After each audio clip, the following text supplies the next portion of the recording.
another physical location, but with the same mind and the same thoughts and the same things that are running in our hearts. So I just want you all to just, are we ready, John? Yeah? Okay. I just want you all to just think about what is it that you've been thinking the most, or what has been the most dominant thought this week. Maybe it is at the moment still there as well. So maybe just think about some of those most dominant thought, or it could be a fear, it could be a concern, it could be a hope, it could be whatever. The most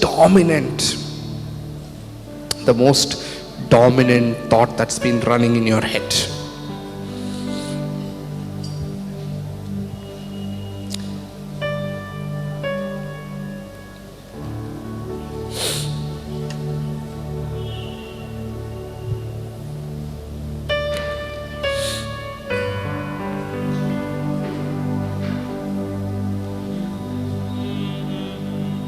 Okay, I guess amidst so many things running, some of them just kind of stood out. I just want to ask this question. Amidst all those thoughts, amidst all those hopes, amidst all those dreams, anxieties, fears, you name it, all of them put together that have been occupying our mind space and our heart space, how would it be to see Jesus lifted above all of them? I was thinking about this whole business with COVID. It's like, and it's a pain in one sense, because one sense life is resuming back. Again, they are almost asking us to cut back. And for an organization, it has many such challenges. And I was thinking, Lord, this word COVID has dominated almost everything in the last, year or so. It's been the undercurrent. We've looked at everything from the context of COVID. And I was thinking, Lord, but I want to see the name of Jesus being lifted above the name of COVID. Not because Jesus is just one nice cool name, because He's the name under which we are all saved. So today, we want to lift up the name of Jesus. And we want to ask, Lord, over my fears, over my doubts, over my confusions, over even my hopes and dreams. Lord, I want to see your name.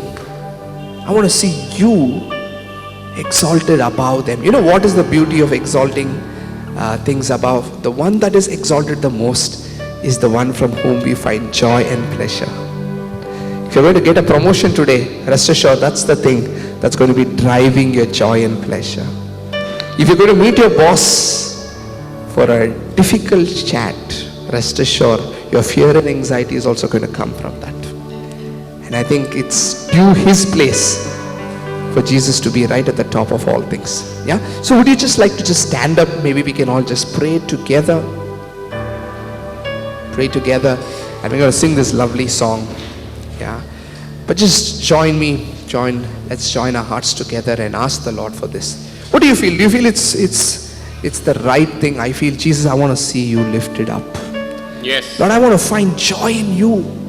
Lord, I want to see my problems through you. I want to see my situations through you. Lord, my hope is primarily in you, Lord.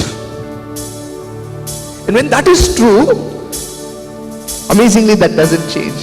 Amazingly, nothing can shift it. COVID come, COVID go. Let my life be or come to an end. There is something so sure, so satisfying, and so reassuring. The name of Jesus. Father, we want to bless you and we ask you that, Lord, you would enable us to enjoy you today. Father, even as we sing and celebrate and share and hear your word, we pray, Master, Lord, would you ascend above every fear, aspiration, doubt and confusion. And Lord, we pray that, Lord, you would take the highest place in our lives so that we may enjoy you thoroughly and fully. And Lord, for those of us who have enjoyed you, with one voice we want to say, thank you for this privilege of giving yourself to us so that we can enjoy you. We want to see Jesus lifted high above all else. Yes, Lord. Amen. We want to see, we want to see, we want to see Jesus lifted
up offering to our God? Go on. Yes. Thank you.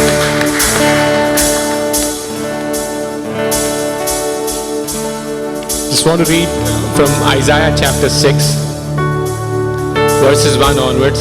He says, I saw the Lord high and exalted, seated on a throne, and the train of his robe filled the temple.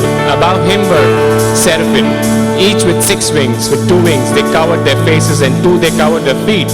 And with 2 they were flying, and they were calling to one another, Holy, holy, holy is the Lord Almighty. The whole earth is full of his glory.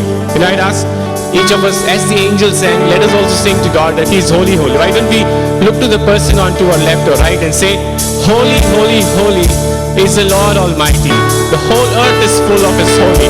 Let's do it one more time, okay? Holy, holy, holy is the Lord Almighty. The whole earth is full of his glory. Now prayer this morning is that as we continue to worship, we ask God to open our eyes. Open our eyes of the heart that we can see him seated up high. And he is holy. There is no one like him.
Holy. Let's join the angels as they worship him. And let's shout out, yes Lord, you're holy. Open our eyes, Lord, and we see your holy face, Lord. Open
Yes, Lord, we want to thank you that you are a holy God, Lord, and a just God.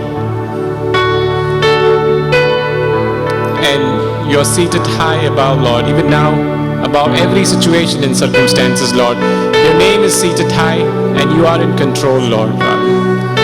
Father, lead us into worship, Lord. Open our eyes that we can continue to, Lord, pour our praises to our God, Lord.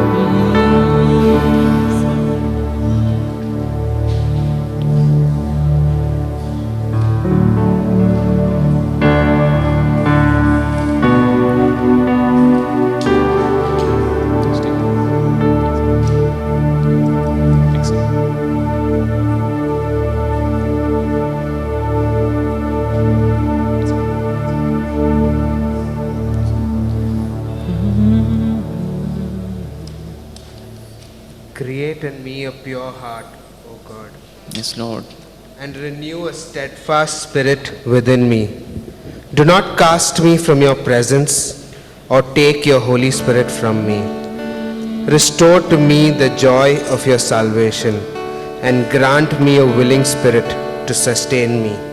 Lord, even as David prayed this when he was in the worst of his situation, when he was worst in sin, Lord, many a times we tend to fall to sin and struggle with that. We tend to fall short of your glory, Lord. And Lord, as David prayed, we pray again. Lord, let your spirit not leave us. Let us not forget the joy of your salvation. And Lord, help us to be holy like how you are holy. In Jesus' name I pray, amen. Amen.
shine when all else fade.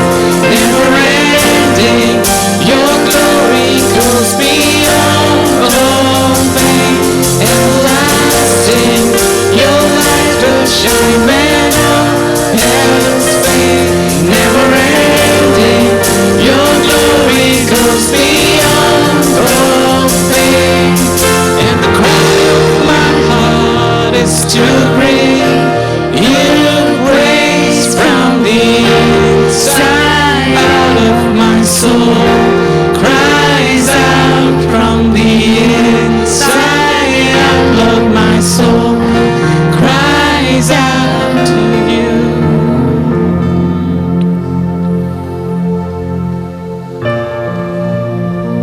Yes, Lord. Father, deep inside us, Lord, we realize that it's only you Yes, Lord. who can satisfy us. Lord, deep inside us, Lord, we realize, Lord, apart from you, there is no way that our empty, void lives can be fully satisfied, Lord. But Lord, we want to thank you. Before we ever acknowledge the emptiness on the inside, Lord, you poured yourself out for us. And even as we come to the Lord's table today, we want to remember the life, the death, and the resurrection of Christ Jesus.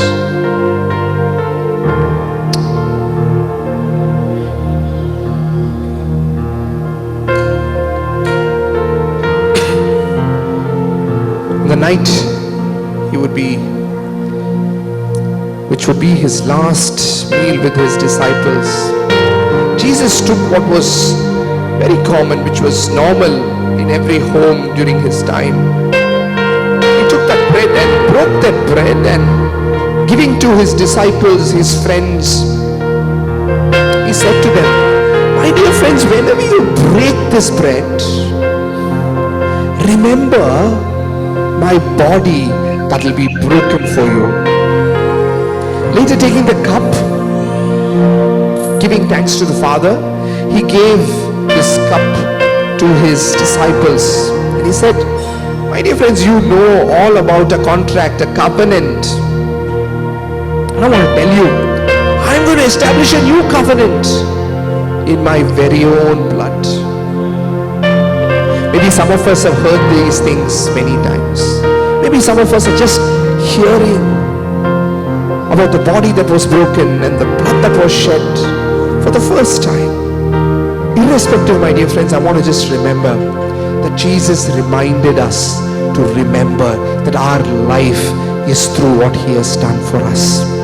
Today, even as these emblems, we partake in them, reminding ourselves. You know, we want to remember these emblems. We want to remind ourselves the power of the body that was broken and the blood that was shed. Allow me to pray, and then even as the ushers bring these emblems, we can partake in them meaningfully. Jesus, we ask you, help us, Lord, to turn every hope, Lord, every anxiety, Lord, every other thing that we are holding on to, and Lord, help us to consider, Lord, help us to consider the power of what you have done for us, Lord. Lord, what we could never do for ourselves, you gladly took upon yourself. And Lord, to those disciples who are not yet sure of what that's going to happen, Lord, you said to them, remember my body through which you have life. Remember that you are sealed with a new contract, a new covenant, and I have done it by paying the price in my own blood.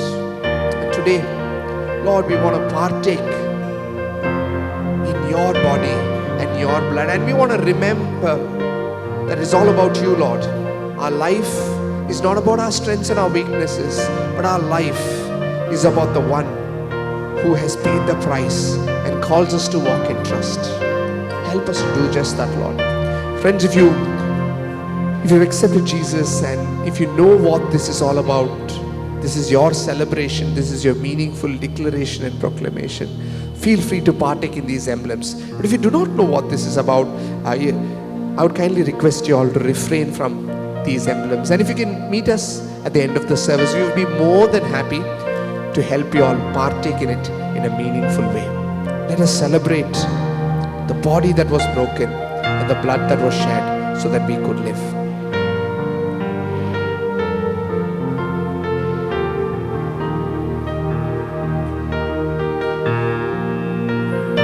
I think you may be seated as we lead you into worship. And let's pray.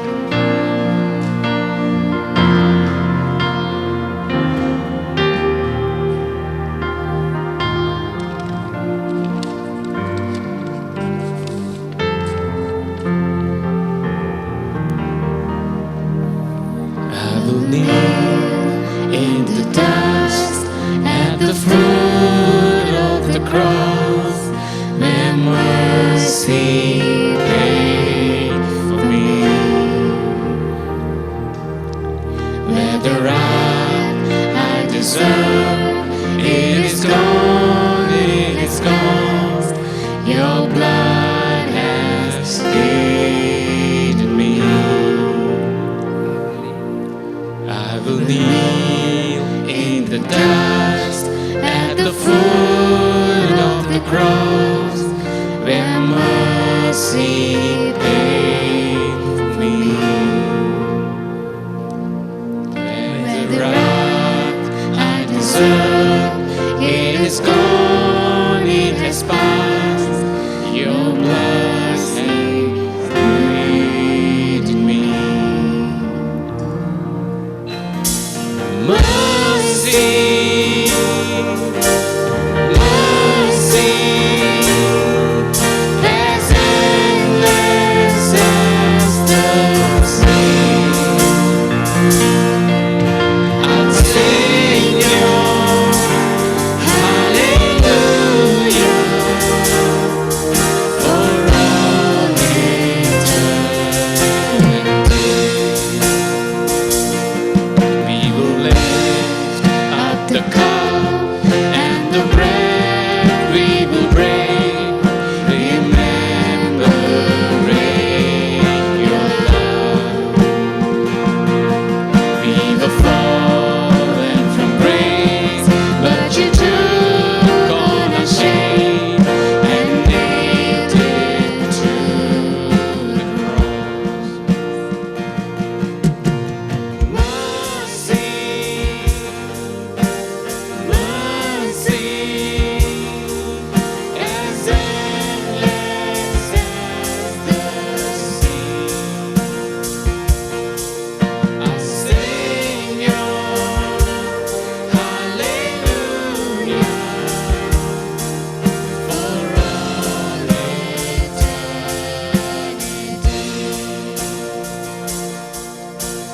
Mercy, mercy, as endless as the sea. I'll sing your hallelujah for all. Can we all rise up?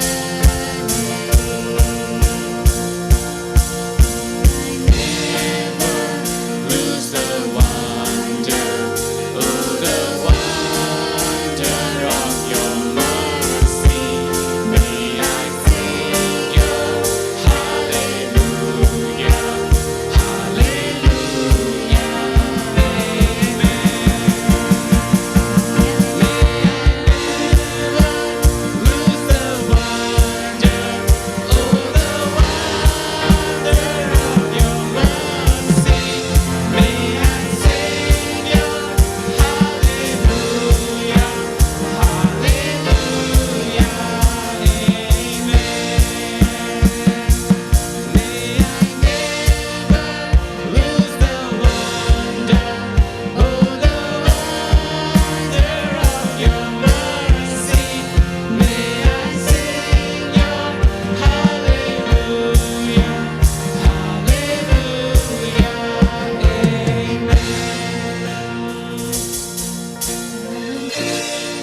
Yes, Lord, we will kneel at the cross. Lord, we will kneel before the cross. Because, Lord, we did not seek for mercy, but mercy came for us, Lord. And we want to bless you, Jesus, for being the one who first sought us.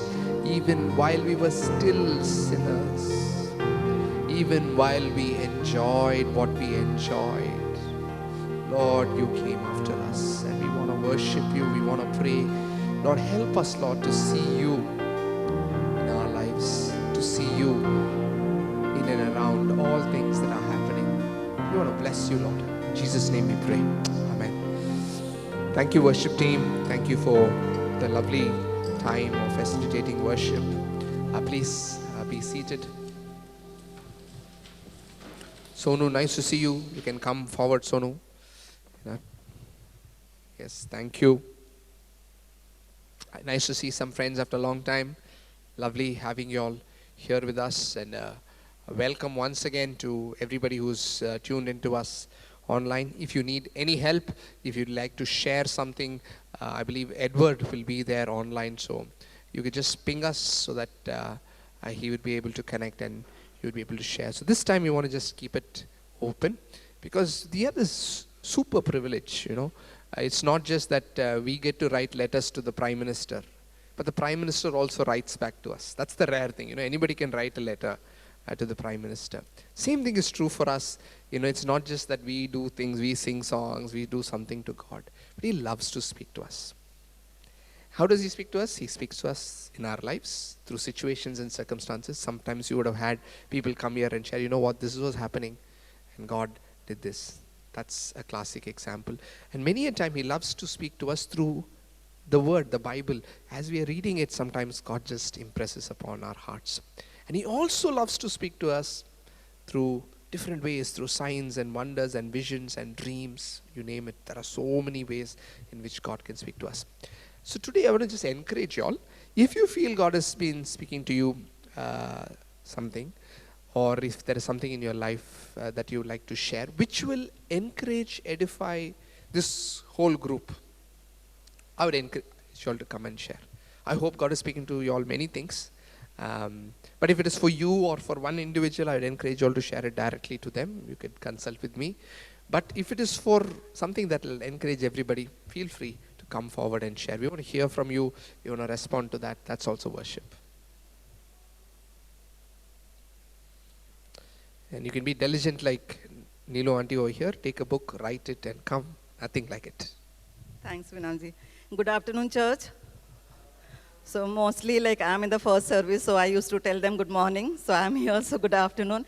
Okay, so today I was doing my time with God, and like always, God is willing to talk to us, and He is a God who is always interested. Whatever you are, how you look, and doesn't matter.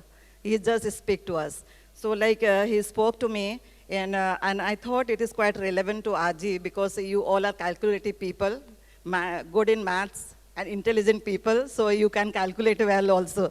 Okay, so Exodus 38:24 says, all the gold that was used in all the work of holy place, that is the gold of the offering, was 29 talents and 730 shekels, according to the shekel of the sanctuary. So I was wondering, Lord, what do you want to speak to me regarding this verse? I'm not getting anything. This is beyond my understanding. Like, you know, then Lord asked me, go to Google. And what is this talent and shekel? Find out.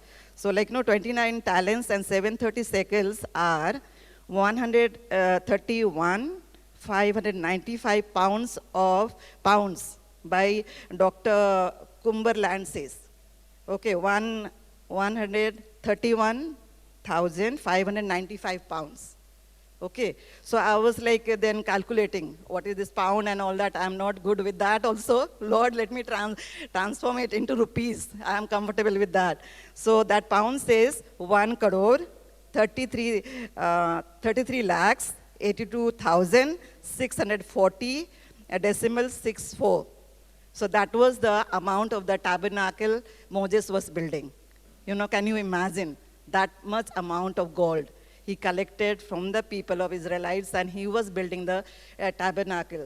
And 29 talents and 730 shekels means 1/4, how do you read this? One fourth tons. And that tons also I was not getting it.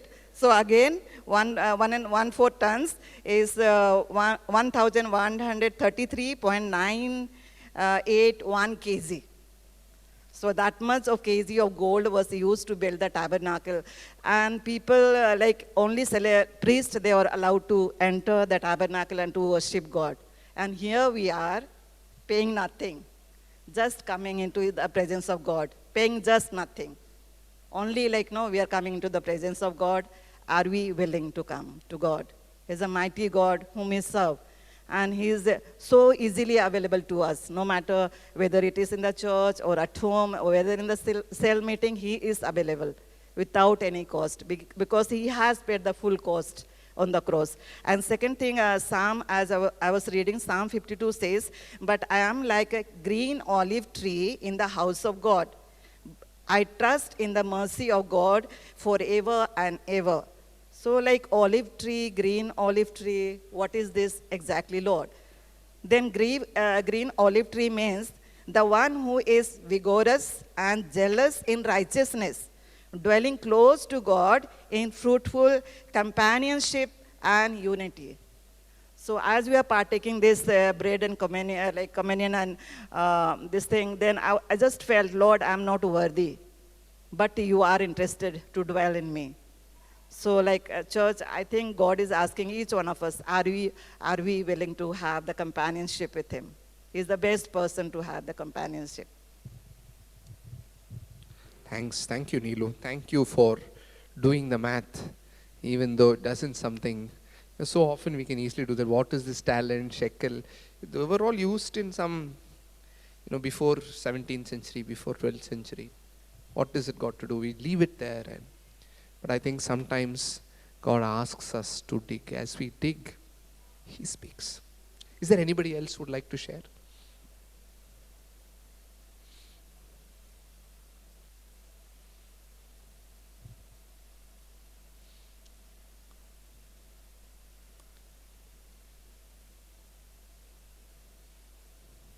Welcome. Let's see, are you thinking about whether to share or not? Come, share.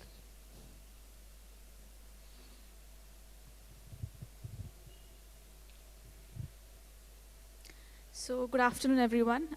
My name is Blessy. I am from Hyderabad. To those of you who don't know me, I visited Bombay Baptist Church in the year of 2019, towards the end of the year. I got to know this church through Google reviews, and the first day I came to this church, I met Jaya auntie. I cannot forget her forever because the kind of love she showed me, and the kind of hug she gave me that day, kept me bounded to this church from then till now. I attended few of the Zoom meetings also when I was back in Hyderabad because of the COVID-19. I went back to my hometown because I got work from home. So now I came back 2 months before, but I couldn't visit the church because of the norms that were going in the city. And I came in contact with few people who were suffering from COVID-19, so I didn't want to take risk. Although I filled the form for the last 2 weeks before a service, I could not attend because of the same reason. But today God showed his mercy to pave a way to come to this church and attend and be in his presence. I'm very grateful for this because I've been craving for his presence for I don't know how many days. The absence of going to church made me very weak in my soul, made my soul very weak and made me very spiritually weak. I don't know why that happened because evil had all the opportunity to come and capture my entire life in his hands, and I developed depression, I developed anxiety, not because I had something to lose, but just like that. Sometimes absence of God is like hell. You don't have anything to do in life because you are not in presence of God. You're not near to God. The moment we realize this, or the moment we are in that situation, automatically all these things will happen. Your fear will come to you, like I don't know how to express that in words, but that fear, anxiety, depression, all of it ruled my heart and ruled my life for almost like all the time in the lockdown. I could not, even kneel down and pray. There were situations I couldn't even cry. This situation remembered me of Israelites when they were in, captives in the land of Egypt. They could not cry. They were just saying, "God help us." They didn't have tears in their eyes to, roll so that they can cry out for help. They were just lying down and asking for help. The same was my situation. But God wonderfully will come to you. If we ask for help, God wonderfully will talk to you. He said, "My battle, I will fight for you. The battle is of Lord's." And now whenever I think of my situation that I was in during the lockdown and the kind of deliverance that God has given me out of all that, I will say there is no reason for me to fall into depression. There was no reason for me to get anxiety issues. It's just that I went away from the Lord, and I was so caught up in the worldly things that moved me away from the Lord. That caught me into all these troubles that I've developed for myself. But God is so merciful and compassionate. But throughout the journey, He was with me. I thought He is away from me. I thought He would hate me because of all these things I do. But it is not at all like that. He came to me. When these things I was meditating upon. So God remembered me of people who did mistakes, who did wrong things, but still God was compassionate towards them and blessed them in ways they couldn't imagine. Example, David the king and Mary the Magdalene also. All the situations He was remembering me, I was meditating upon Him, but I didn't have faith because my mistakes, my wrongdoings or my sins seemed to be more powerful than God's love. So that situation, God called to me and said, "You do not fear." This was the word constantly coming to me. Do not fear. Do not be afraid of whatever you're going through. It is because you have gone away from me. That's why. Please come back. I will help you. And God said, the battle is yours, and the kind of peace that now I experience, I cannot measure it in words. So this is what I would like to share. If any person in the group or in the online going through any kind of challenges that you think it's beyond your capacity and for no reason, God would like to tell you one thing, that God is there no matter what. It is not the situations that define us, but it is His mercy, His grace and His love that will fulfill us no matter how big the void is. Thank you. Thank you, Blessy. Yeah, it's so true that you don't need some big problem in your life to land up in depression. Actually, some of the people who are depressed are people who have everything in their lives. I can't think of why Michael Phelps would ever go through depression after holding the record in that wall, which says the highest medals won by any person in the Olympics. After something like that, Olympian of the generations, but still you walk through depression. And I think Blessy, she shared many things, but she was very right. The key thing is the absence of the one ingredient that makes the most impact. Like food, Tinku will tell you, is in the services sector. Many of you all cook as well. You do the best dish, but you forget salt. It is still unpalatable. Yeah, something like that. When God is missing in our life, there is this vacuum. There is this wholeness. Thank you, Blessy, for sharing. Thank you, Neelu, for sharing. And I just want to just connect both of them. Neelu said, at a monumental cost, people go at times to meet God. But we come here with an open invitation. He has paid the price. That's what all the worship was all about. God has already done it. He paid the price. Now we accept the invitation and we come into His presence. What a privilege we have to do that, to come into His presence. And maybe today, even as we pray, maybe we can ask God, if you're feeling anywhere close to what Blessy was sharing, or if you're convicted about what Neelu was sharing, maybe we can say, Lord, would you help me to draw closer to you? Would you help me, Lord Father, to cherish my time with you? We want to hear you And Lord, I want to know you. That's what we're going to pray. Holy Spirit, we want to thank you for reminding us the privilege that we have. Lord, we can never walk into the Prime Minister's office as and when we please, but we have that privilege. We have that access of coming into your presence, Lord. And that access has been given to us because the price has been paid from your end. And Lord, we want to thank you that, Lord, even as we look at our lives, things sometimes seem to be normal, but there is something vacant, there is something void, there is something amiss. Lord, as we acknowledge and see all these things, would you help us to come into your presence, come to you. Lord, even today, would you help us to see, Lord Father, Lord, where we can make a stand to spend time with you. Holy Spirit, would you speak to us? Would you help us to find help if we cannot find this place? Would you help us to speak to us who might be able to help us in this journey? We want to just commit this time and the rest of the service into your matchless hands, Lord. In Jesus' name we pray. Amen. All right. Next, I think we have the announcements, and to bring us the announcements, let's put our hands together and welcome Sam Thomas.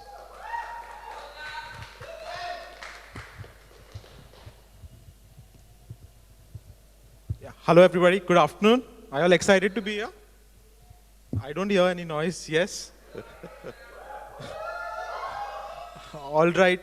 We are glad to have all of you all here, especially joining us in person. At the same time, we want to also remember all those who join us online. There's quite a bunch of people who join us all online. So shout out to Christy, Delna, Edward, who's managing the online. There's Amisha, Jemima, Pratyusha, Pratik, and Sheetal. Can we have some cheer for them? Sure. So also anyone here for the first time, who's come here for the first time, maybe you all may have attended Zoom services before, but here, hi. So can we have a clap for her? And we have a special gift which Jerry will be giving you. Anyone else? Sure. Moving on, we move on to the next announcement. This is regarding, can we have a slide? Okay, so this is regarding our midweek activities. So how many of us are in mid-cell groups, like online, midweek groups? So if you all are not in a midweek group, please feel free to contact Vinamzi. It's online, so you don't have to travel anywhere. Just with a click of a button on Google Meet or Zoom, you all can join in. So feel free to join the midweek activities. So some of the things that we do is we do a Bible study, we do a book discussion. Sometimes we have quiz nights and games as well. So the next announcement is about the TWG book. So for those who haven't got the TWG book or want it, TWG is a Bible reading plan. It's also called the Love Journal, where you can also note down your thoughts as well. It's a good time to get that. It costs 150 rupees. If you want it, you can contact Jerry, who's at the back at the sound system. You'll see him after the service with those books. We also, it's a time to worship God with our giving. So we give God what He's blessed us in abundance with. So it's time for tithes and offerings. We'll have Tushar come up and pass the bag. As if you all don't want to do cash, you can also do it through our payment gateway. We have a QR code there as well. Yeah.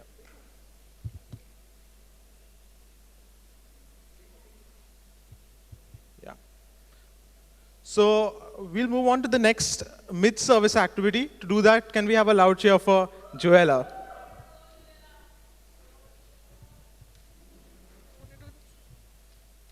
Hi.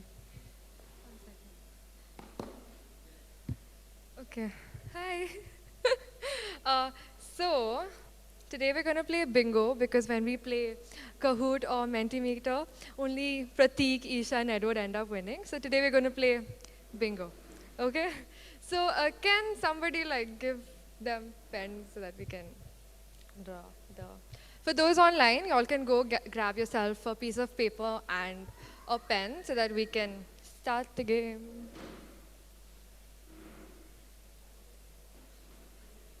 Okay. While that's happening, I'll explain the rules of the game. We're playing bingo, but instead of bingo, we're playing honest. We're not writing bingo, we're writing honest.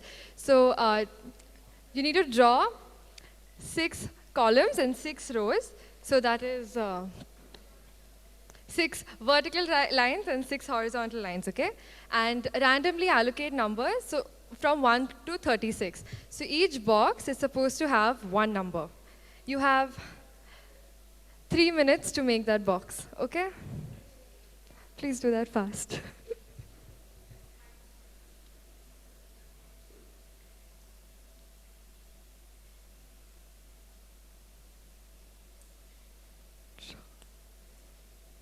Okay, I'll repeat it again. You're supposed to make 6 rows and 6 columns. So that's 36 boxes. And each box is supposed to have numbers from 1 to 36. So randomly allocate those numbers. And when you're done, I'll call out those numbers in a set order, and you need to cancel it. The aim of the game is to cancel out lines. So you're supposed to cancel out 6 lines, and the first one to do it wins the game. 1 to 36. Because 6, 36. You have 2 minutes left to do it.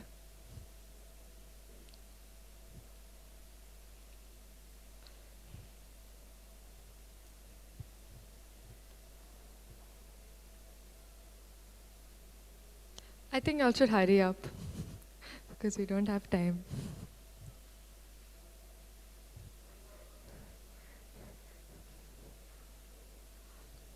Okay, cool. The first number is 27. Cancel out number 27. Cancel out number 25.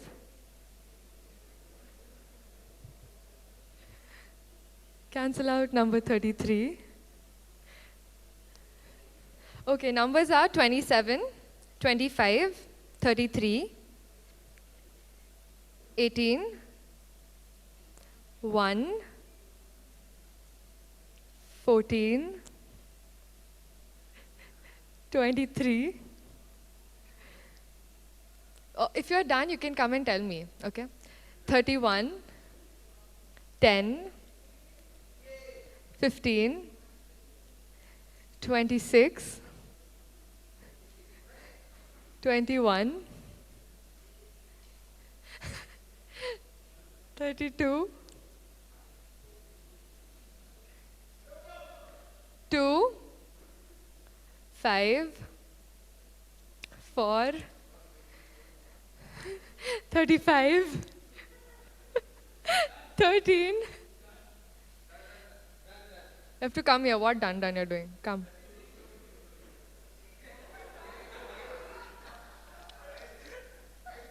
You didn't win. Sorry, take it. No. What have you done? Nothing. Where's the line? You have to make. Go. You have to make 5 like this. Cancel out 6 lines. Sorry. All 6 lines. Yeah. I said 6. Okay, 13, 19.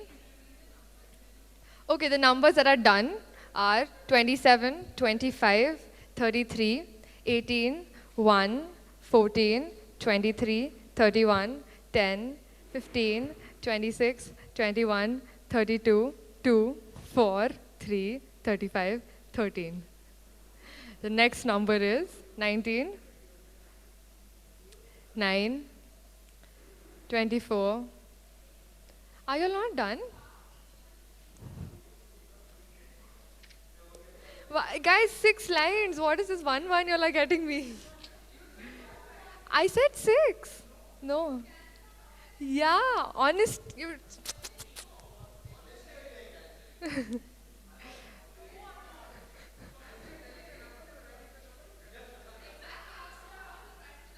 Oh, I'm so sorry, guys. Y'all are too slow.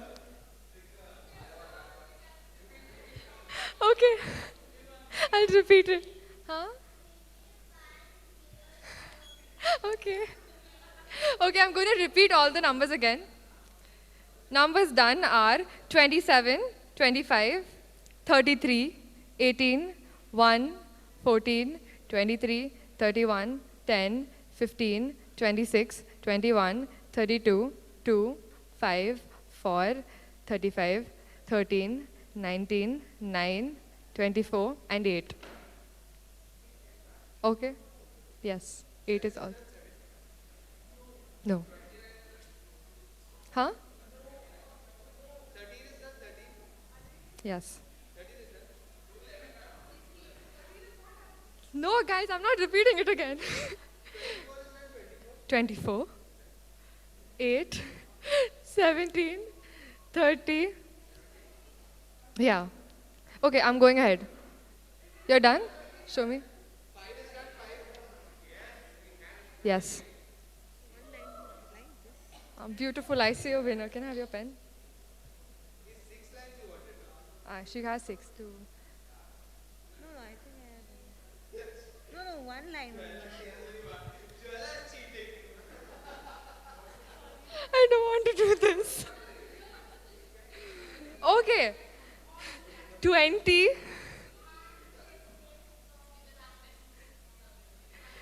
30. I repeated it twice now. 30. 30. Oh, it's done? Okay. 24. 34. 34. 29.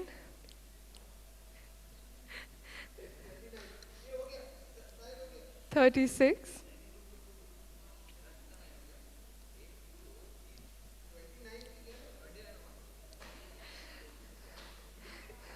'I said 3. 12. That's not 37.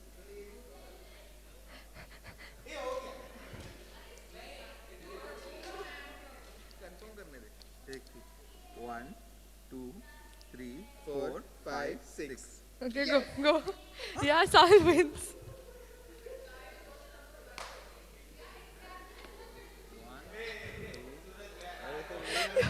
All of y'all win.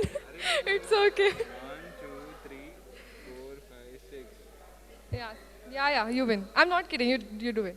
We have 2 winners, that's all.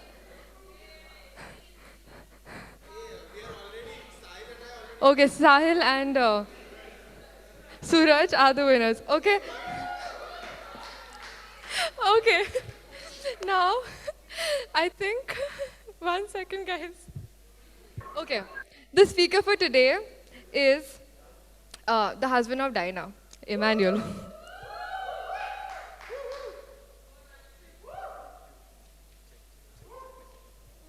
Go, Emmanuel. Thank you.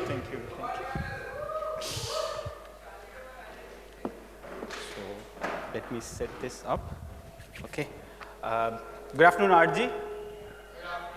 Yes. I thought I slept late and I got up early, so let me ask again. Good afternoon, RG. Okay. So, let's pray before we start. Father God, thank you for this time, Lord. We gather here to listen to your word, Lord. Lord, cover me, and whatever I say, let it please you, and whatever you want to say, let it go through me. If I say anything above that or below that, let it go away from everyone, Lord. Lord, I also take this time for your presence, Lord, as we can feel it before even we started, Lord. Thank you in the name of Jesus. Pray. Amen. You know, how many of you know Vinamji? Everyone know, na? Okay. Vinamji. Oh, you know. Okay. So, you know, he's a very nice person and he has a very good sense of humor. Okay. Yeah. I went and told him, I'm scared to get married. Okay. Like, I told him, like, okay, I don't, anxiety hota hai. Like, I got scared, like, you know, I told him, like, I'm a little concerned about getting married. You know what topic he gave me? Guess what? Singlehood. Okay, I'm already scared of getting married. He said, do singlehood. Then a couple of weeks, or a month or 2 back, I told him, I'm thinking of going into politics. Imagine what topic he gave me. Honest community. Really? Okay. So, you know, thank you, Vinamji, and thank God that God has a clear purpose, because that's how He guides us in our life, as well as He uses us to, you know, pass the message to people. So we are seeing you know, series called Honest. So we are seeing So we are seeing the series of community, The first we saw that we are made for community, and then we saw that a joyful community, like with Steve said that, we are justified. We are not, like, you don't have to worry about all of things. And then we saw about humble community. Today, we are going to see about honest community. Before going to honest community, let me ask you, for a community to work, what do you think is the basic cornerstone for a community? Like, what do you think a community is built on? Like houses built on stones, like bricks. What is, community is built on? Okay, for that, guys, that's Steve, Joni, and Emmanuel, those who preached in the last 3 weeks, so that's what I put. What is the basic building block of community? Okay. Building block of community is relationship, right? I and Steve are friends. There are multiple levels of relationships. That's how a community is built. You have in a country you have relationship, like, you have a politician, you're a slave, sorry, like, you're not a slave, something like that. So we have relationship that builds the community. So what is the fundamental component of relationship actually? Let me ask, at least I want a couple of answers from you guys. So what do you think is the, building block of relationship? Or what is the most important thing in a relationship? Trust. Anyone else? People. Joella? She is blank. Okay. Sam? So what do you think is very important for a relationship? Love. Anyone else? Understanding. Right? So people said that, yes, Sam said love. Next slide. So some said caring is very important. If you don't care for someone, how can you have a relationship? Can you have a relationship with an enemy? You can't. Some said, like, last week was full of, like, roses and chocolates and teddy bears. It was love. Someone said that. Without love, there is no relationship. There is nothing can be done. Selflessness. I have seen so many selfless politicians. Like, there cannot be any community without selfless, thinking. Is it right? No. Trust. Someone said trust. Trust. If you don't have trust, how can you build a community? Right? But these are all very, very important. But is it the basic or the most important thing? We'll see. Next. The most important thing, of course, these are all very important. If without love, there cannot be community. Without, trust, there is no community. But the most important thing is honesty. If you're not honest, you cannot have a relationship. If there are no relationship, there is no community. Next. For that, let me give some examples. In a marriage relationship, there's a husband and wife. There is a lot of love, like it's full of love. Every Valentine week, he gives roses, bunches of roses, chocolates, hazelnut. I heard that recently that there's a hazelnut chocolate. What is that? Hazelnut dairy milk. I heard hazelnut coffee. That too, Starbucks, a very expensive one. But hazelnut chocolate, he gives hazelnut. And a lot of, he has, he is like selfless, giving all the money he has. Can that work if he is cheating on her? No. That relationship cannot work, right? So there is a politician who is selfless, who gives all the money, he gives, of course, us politicians take, but we give, like, there are some who give, a lot of money has been given, selfless, he is helping people, but he is very corrupt. Can that relationship work? No. All right. So there's a friend of yours who's a very trustworthy friend of you, but he betrayed you. Can that relationship work? No. This is all right? Everyone agreed. This is very fundamental. There's no way we can go with this relationship, end this. What if I tell you that I don't tell everything? What about these white lies that we do in life? Next. Those white lies we speak in our lives.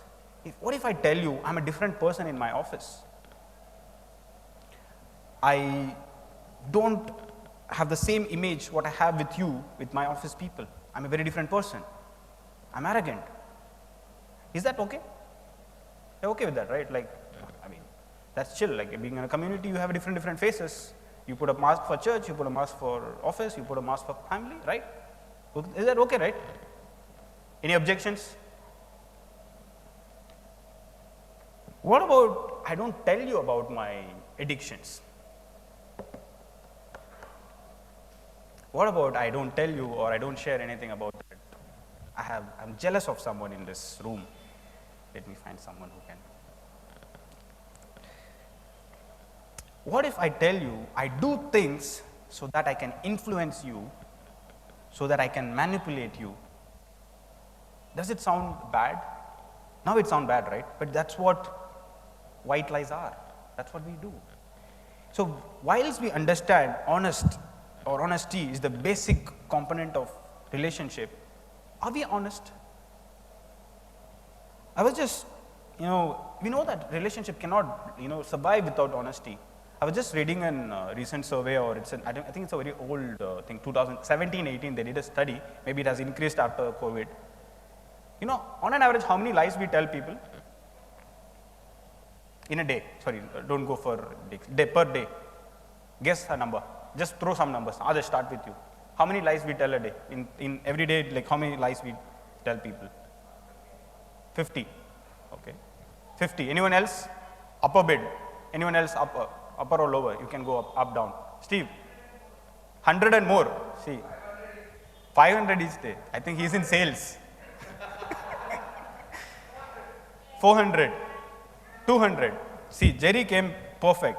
The study says a normal human being tells 200 lies in a day. Man, how do we build relationship? You have a conversation with a person for 10 minutes. You will end up saying 5 to 6 lies.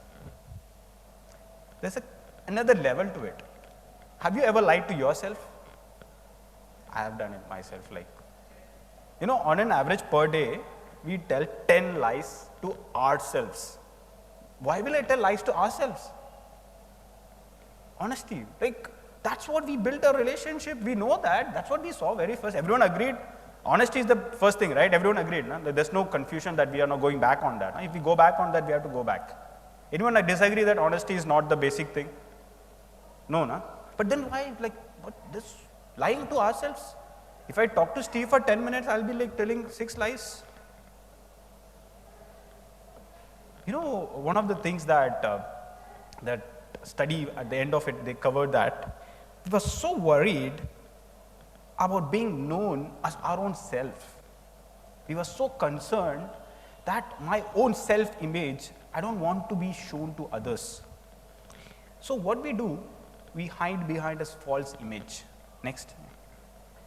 So there's a simple example I would say. Some would, no one would like to be this sinner in a saint community, but the world has changed. No one wants to be a saint in a sinner community now. Nahi samjha na? Everyone earlier, everyone was a saint and there was a sinner. He was so scared, I'm a sinner, I can't. But today, everyone is a sinner. No, the actual guy, good guy, he feels yeah, maybe sinner. I'm also sinner. I also do things. I'm a bad guy. I do this. I do that. That's outside this wall. Inside this wall, we do that. In that study, it also said the number of lies inside a church compound doubles actually. It doubles. If you have a conversation inside the church for 10 minutes, you say 10 to 12 lies. Because you have to act a little more than normal. So, why are we doing this? I really couldn't understand. Then I saw myself. I have to be very honest to you guys. Normally, I finish my, if Vinamji gives me this is what I have to do, I do it little advanced. I plan time and do it. For this one, I struggled a lot. I finally closed the final plan by yesterday 3 o'clock, I finished it. Okay, this is what I'm going to do. I struggled a lot. Then I saw why is it so difficult for us to be honest? Then I realized what I did in my past. So there's a good word called image management in business. Steve can understand very well, Mamta can understand. People who are in business, say Sneha. So image management is a very good thing in business. There is a PR team working for our honorable PM, 24 hours, even to the level how the beard have to look and how the hair has to go back. Image management, that's look and feel. Do we do that image management? I did a lot of image management. I'll tell you my story. I I think it was just the beginning of I came to BBC in 2018, end of 2018. Before that, I was a very fierce, I was known for being a fierce business guy, like, fierce professional. I'm not a business guy, but professional. No one can cut me and live in the office. Either they leave, or they quit, or they get fired. That's the image I have created for myself. Like, Emmanuel, don't mess with him. If you mess with him, you get quit. You get a pink sheet for sure. I was so fierce. Then I came to BBC accidentally. I attended FC. Then things changed, has to change. What happened? I went back. I am faking on both sides. I can't be real in my office because I want to be a good guy. I am a good guy, but I am not. So what I was doing, I was making a fake image of Emmanuel. Like in church, he's a good guy, very reliable, very nice guy, very, very polite. Others, he was one of the very first. In YMCA cell, he would have seen like Emmanuel is a very nice guy. In office, anyone comes to me, they'll be like, "Yaar, he's a wolf." They had a term for me. They called me Renard.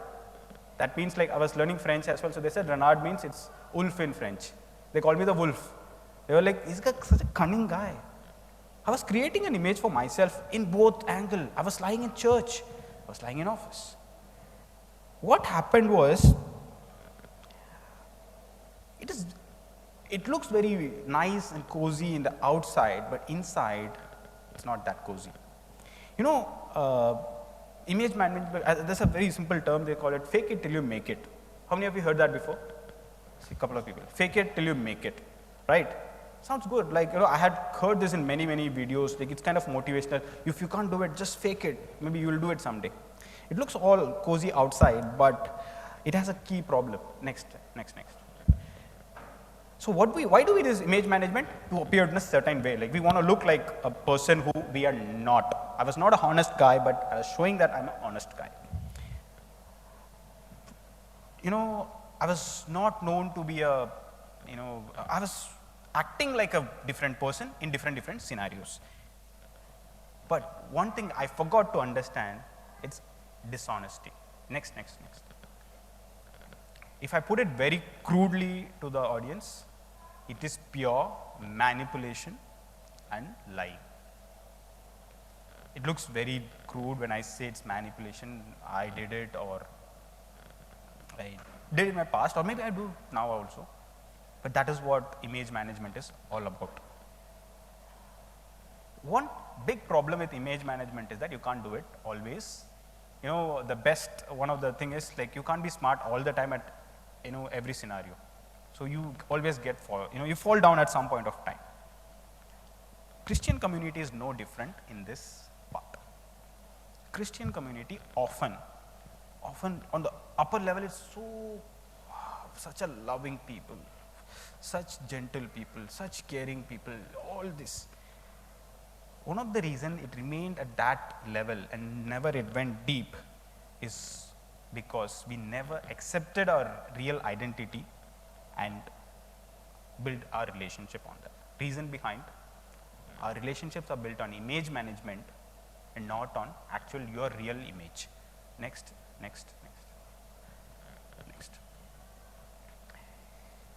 So why do we really struggle? Like, why do we have to act actually?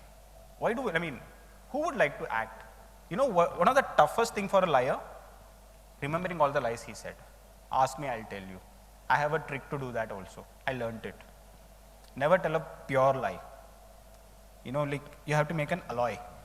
A truth plus lie. So that you remember the truth. So then when the truth comes, then you lie. See how it works? Businessman, I worked it all the time. When my office asked me, they will tell you, Emmanuel, he remembers all his lies because I had a strategy for it. Image management. Why we do that?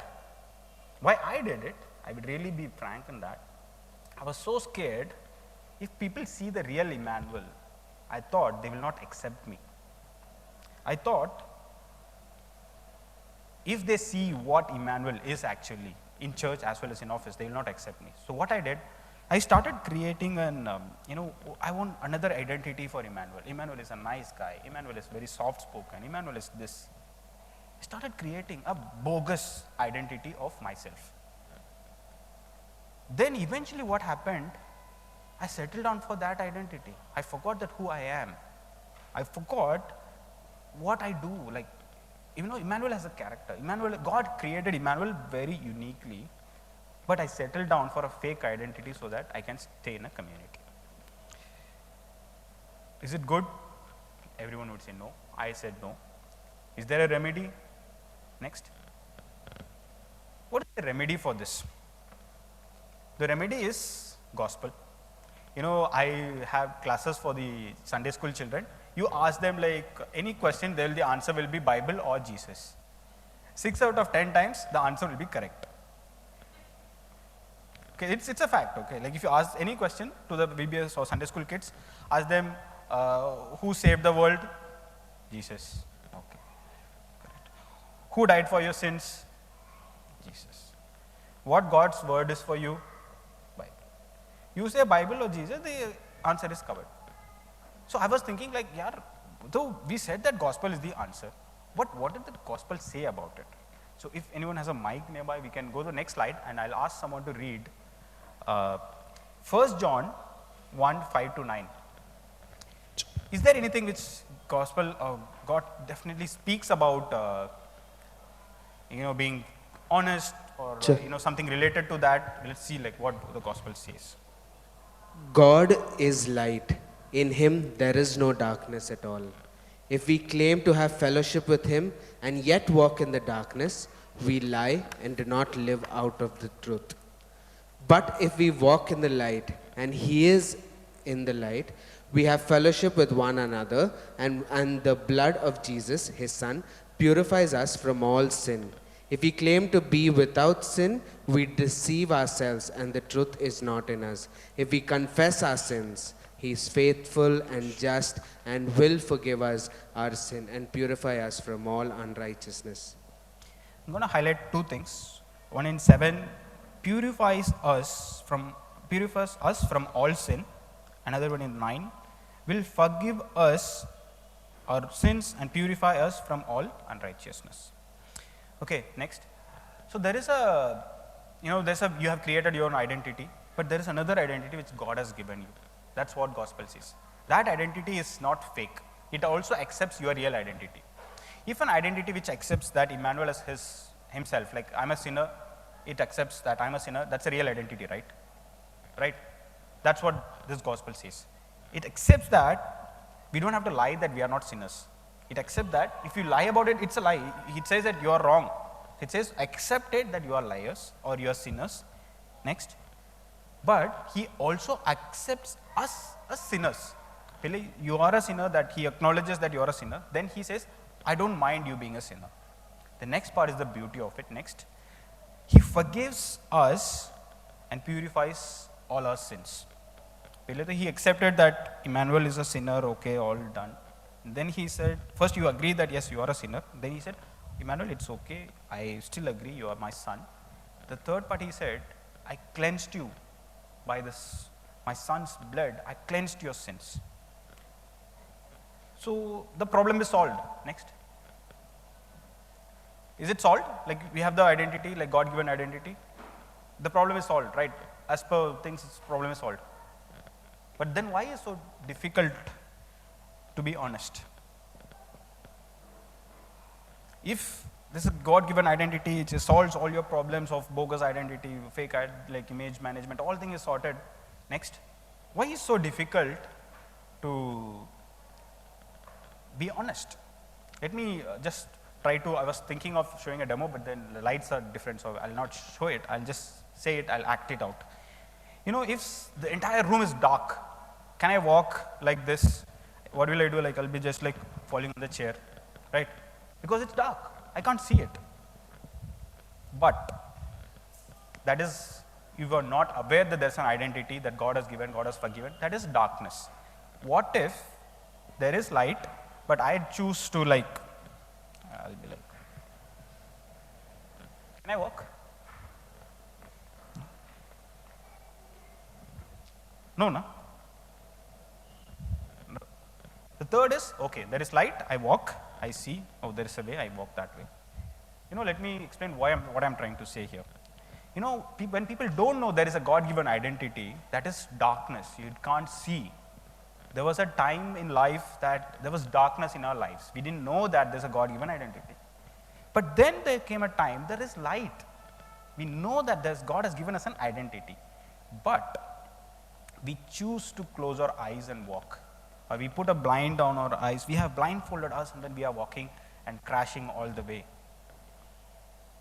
The last one is light, which will come to the end of it. So we are walking because we want to. We are closing our eyes and walking. Next. So this is the part where God, this one and another slide where God said that you have to speak about it. I was really hesitant. I was not really comfortable talking about it. God said, you have to. So I started FC and things started changing. But then again, things started changing backwards. Right? How many of you have that experience in Christian life? I have this. I became a good boy. I was a good boy for some time, but then I went back to a bad boy. So then what happened? I started doing now that I have created a phase that I'm a good boy, then now I have to maintain it. So I started doing something called saving face, because I started acting like a good boy. God said that, Emmanuel, this dishonesty is rooted in something called unbelief. Unbelief of what? That God has cleansed me. God has given a new identity and I don't have to prove it. When Steve said it, whatever you do cannot prove that you are a clean man. You cannot do that. Only the blood of Christ can do that. So he finally put that into place. It is a belief of gospel issue. Next. So, next. So ideally when it happened, when you do small things, by yourself you become very happy. I started working and, before that my dad used to give money. And then I stopped taking money from my dad. I earned less than what my dad used to give. At the end of the day, what I have to spend. But I was so happy having that 300 rupees in my hand because I did it myself. The blindfold I'm talking, that is what it is. You try to be a good man in your view. Forget about what God thinks, but your view okay, I didn't, shout at anyone. I didn't do something which I used to do. I was addicted to something. Now I'm not doing it, so I'm a good man. I'm blinding myself. That 300 rupees is making me so happy. I forget that God has given me a bundle of wealth. Forget that. So next. So the key issue here is belief in the gospel. How do we believe? What does that belief in the gospel mean?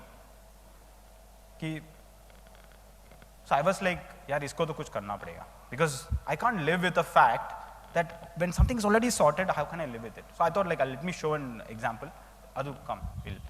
So what we are trying to do in our life is, say Adu is coming with a dress. It's full of dirt here and there. It's actually ink, so don't think he's dirty, it's ink. What he will do is, this is your actual act of goodness you try to do. Okay, each paper is an act of goodness. And he will try to hide his sins with this act of goodness, okay? You read Bible today, so hide it with something.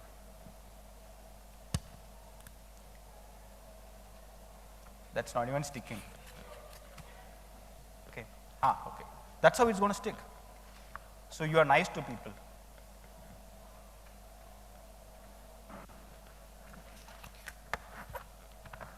You prayed today.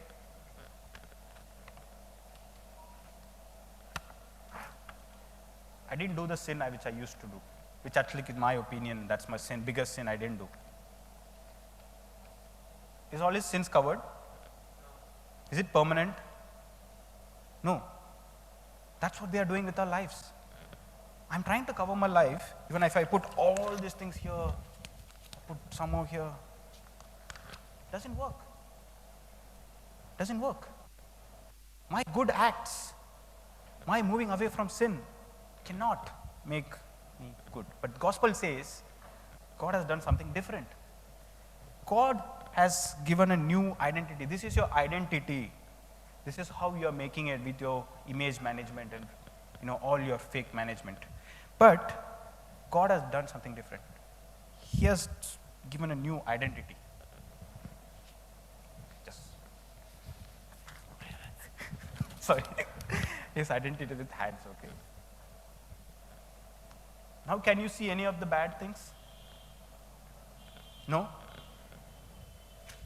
With that image, can you live? This is what God has done for us. This is what gospel says. I have given you an identity which you don't have to worry about. Okay? Thank you, Adu. So, after doing this, God said, like, Emmanuel, next. This is where God really pushed me hard. This slide I made at 12:30 when I'm sitting in the church. I was really like arguing with God, like this guy, Israel was fighting with God before, Jacob was fighting with God before he became Israel. Like, God, I will not do it. I was really fighting with God, like, God, don't make me do it. Then God said, like, Emmanuel, you're talking about honest community. You're going to talk about being vulnerable in the community. Are you willing to do it? Then God pointed out to one, situation in my life and said, if that thing didn't happen in that day, you would not be saved. So I said, okay, Lord, I'll accept and I'll go for it. So this is the worst case scenario. After you knowing that, God has given you a new identity, all that. What is the worst thing that could happen? What is the worst image or worst thing which people can know about you? Me. So God asked me. So you can, think of yourself in this scenario. I'll want to tell myself. What is the worst thing someone could possibly know about me?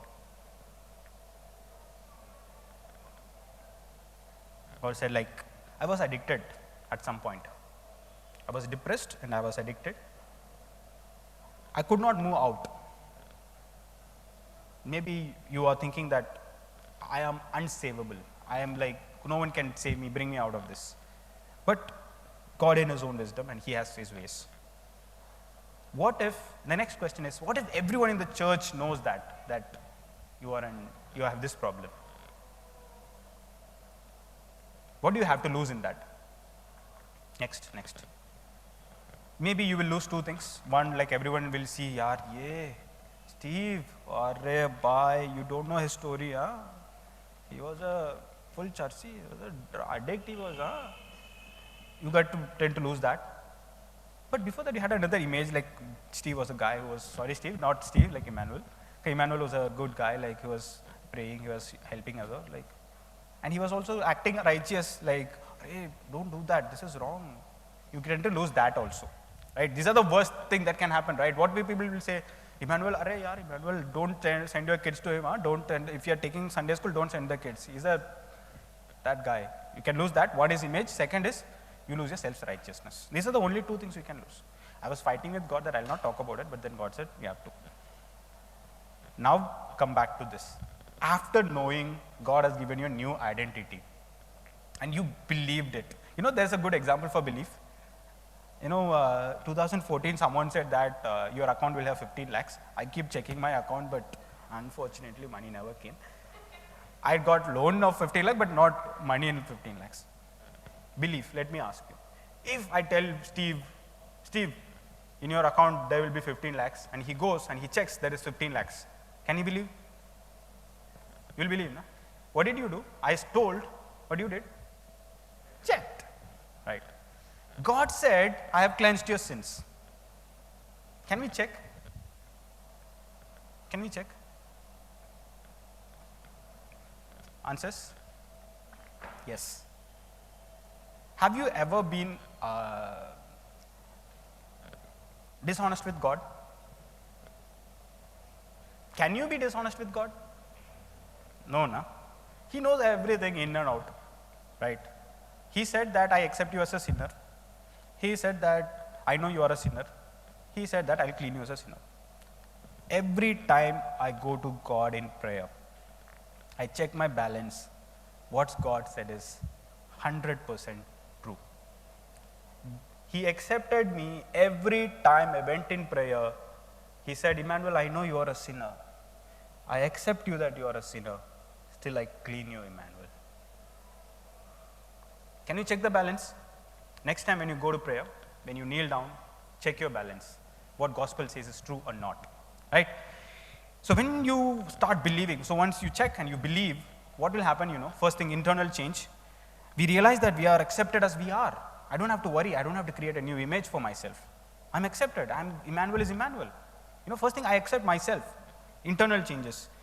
Next, we no longer live for approval of others. I don't act so that Adu will not, sideline me, or Adu will not take me in his group, or anyone will not do that. We no longer live for approval of others. We don't have to keep appearances. I don't have to just bring the Bible. In South India, if you don't bring your Bible to church, they will look at you like you're a sinner. Seriously, it's like you have to carry your Bible. I do that in church. Like when I go home, I do that as well. You don't have to do that. You don't have to keep appearances. You be yourself. Because if God, the Creator, has accepted me and He has cleansed me, I don't have to put up appearances for anyone, because I'm no longer the sinner. I don't have to put that stickers. God has given a new, clean identity. That's God-given identity. We don't have to save face. I don't have to create another I don't tell this, I don't do this, I don't do that. Identity is from Jesus, and it's no longer my identity that I create with my actions. And that identity is given for free with His grace. So this is going to happen when you start believing that. When you go down and kneel, check your balance in your account. Next. So how will this influence the community? We are talking about community, and you are saying honesty is the best thing, but you are talking about myself. Emmanuel. Emmanuel is not community. Emmanuel with others is community. How will it change the community if this changes in Emmanuel or anyone in this room? Next. I call it the grace-filled, honest community. When everyone in the community believes in the God-given identity and how grace changes our interaction in community, the below changes will start coming down. First, there will be a true community. You don't have to lie to each other. I know that Emmanuel is good. I also know that God has cleansed Steve. So I don't have to judge him. There will not be hiding. There is no secrets. There will be real relationships. Because relationship built on honesty, there will be real relationships. And we start accepting others as real people. And there's no more pretending. There's no acting. There is no false image. There's no image management. And you can be yourself. When you are being yourself, communities get much deeper and stronger. Next. So this will be the few key actions or few visible things in the grace-filled community or grace-filled honest community. The first thing is, it will be a place where you and I can be who you are and still accepted. And I also accept each one as themselves, and I also cherish them because God created them. God has given them that identity, not me. It is a place where I can be honest and vulnerable.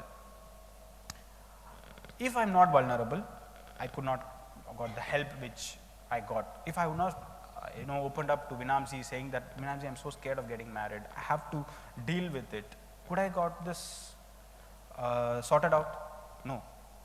I opened up, I was honest, and there was a community which was not judging me and helping me to go out and come out of that. It will be a community where people are willing to help without any judgment, and they have good intentions for you. Next. It will be a community where I know that people will not judge each other. Even though they see your weakness and they see each other weakness, and they don't mock at their weaknesses. They say, let me help you, let me build you up, because that is what communities are for. So finally, after saying all this, can there be a community like this in this world where there are no more real things? There are so many filters in Instagram and Snapchat, you can't even count anymore. Earlier there used to be on 10, 12, now I found out that recently that in Snapchat you search and there will be hundreds. I was shocked. I thought only there are 12 filters because I was having a favorite filter and that filter was vanished. I was searching for more filters. In a world filled with filters, can we be real? Can we be hardcore, that vulnerable to each other? Yes. Only if we know that the identity that God has given. When we believe in the gospel, we can walk in the light. Confident in the identity that God has given. I don't have to worry about that because I know that's the identity that God has given. Free to be known as we really are and to love others as they really are. You know, when you really accept the identity that God has given you, you will be able to love each other as they are, and you will be yourself. Okay? So, let's pray.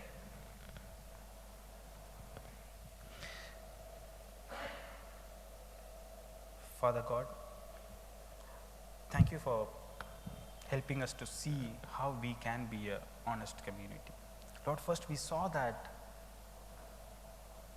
honesty is the basic thing for any community. To build a relationship, I have to be honest. But how can I be honest when I myself not seeing, or I'm not able to live with myself to my friends, to my colleagues, to the people in my church? Lord, we also saw that I don't have to, because you have given me an identity irrespective of whatever my identity is. Whatever the dirty self I have, you have given a clean chit to me, and then you have put a clean cloth around me, Lord. Thank you for that. Lord, with that I can see each other, that, oh, God has given him an identity. We can true to each other, Lord. We can cherish each other.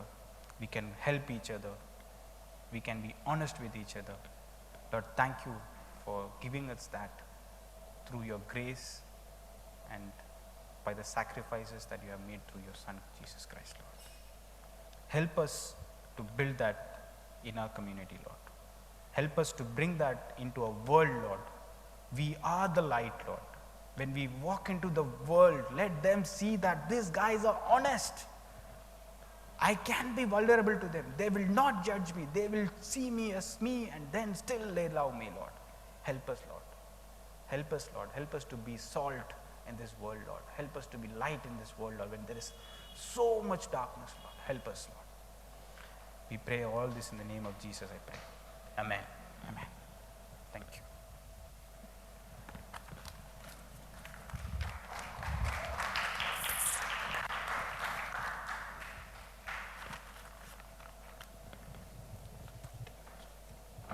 Check. Thanks, Emmanuel. I don't know how much we got about an honest community, and I know it is a challenging thing sometimes for us to grapple. Yes, we would love to be accepted as we are, but even we find ourselves hard to accept sometimes. You know, I like the illustration that they did. Finally, he had a new shirt. You know, the beauty of this is it's not just, okay, fine, whatever nonsense you are, I accept you. You know, it has to start somewhere there, but it doesn't end there. And example is Emmanuel himself today. I don't know what he tried with his message till 3 a.m. He really labored at it. But one of the things as a result of it was him being far more honest. Because that's what it does. That's what it does. And all of us will agree. We can have a cool community with a nice facelift with absolute no depth. Or the people whom we really connect with, the reason we connect with them is because there is a degree of honesty, there is a degree of transparency, and that only grows as we grow in seeing us being accepted through the lens of a community and God himself. And we pray that we will be on this journey of trying to be honest, trying to be real, trying to be able to see each other for who we are, but at the same time being able to see each other for who God can make us to be. And I think that's the beauty of an aspiring community, where they see us for who we are and yet see through us to what we can be. And I think that's our call. That's because that's the way God looks at us. That's the way Jesus looks at us. He sees you for exactly who you are, without any of your masks, without any of our pretensions. but He sees through us what we could be by His work. That's why I think the only aspiration I have in terms of an honest community is because of what I see God doing in my life. If not for that, I don't think an honest community is even remotely a possibility. It is highly impractical. Yeah. But as you walk in the grace of God, as you are accepted, I think it becomes easier for us to accept others and also be a source of that acceptance. Thank you so much, Emmanuel. God be with you. We'll continue. We will end this series with, we use this one term called grace a lot. We end this series by looking at what does that look like? What does a grace-filled community look like? And there are 2 more weeks to go. We are excited, looking forward to it. This is the wrap for the service. So thank you so much for joining. Thanks to everyone who was connecting to us virtually as well. There is a small meal prepared for us. So we will celebrate and do what most communities really enjoy. That is food. We will celebrate our simple food and have some time of catch up. If there is any question, feel free to bounce it off. You can catch Emmanuel and peck his head, or we are also around. Thank you so much. God be with you. God bless.